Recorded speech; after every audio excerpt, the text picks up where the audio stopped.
Although severe iodine deficiency was eliminated in the United States nearly a century ago after the introduction of iodized salt, iodine intake has declined in recent decades.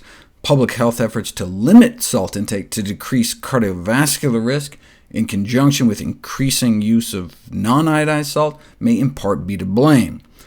Now, not adding salt to food is a good thing, as sodium is considered the second leading dietary killer in the world, second only to not eating enough fruit.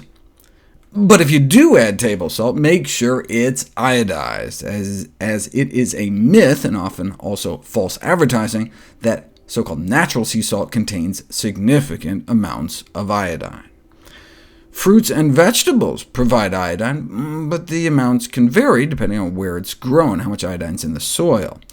Because iodine is particularly important for fetal brain development, there's a recommendation that all U.S. women who are pregnant, lactating, or even planning a pregnancy should ingest dietary supplements containing 150 micrograms of potassium iodide per day.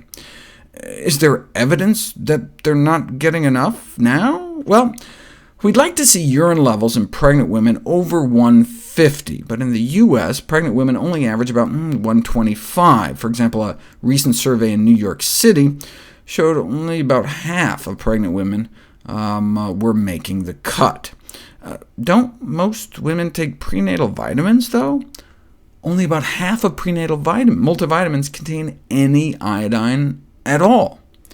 And so only about 1 in 5 pregnant women in the U.S. are following the recommendations of the American Thyroid Association to take a daily iodine supplement, specifically in the form of potassium iodide rather than seaweed, as the levels in seaweed are subject to natural variability.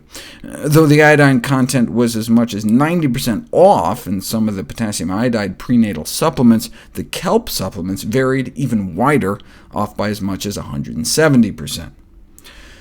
Now, the American Thyroid Association admits they don't have evidence that the current borderline insufficiency levels are leading to undesirable outcomes, and so their rationale that all pregnant women take iodine supplements is a bit tenuous.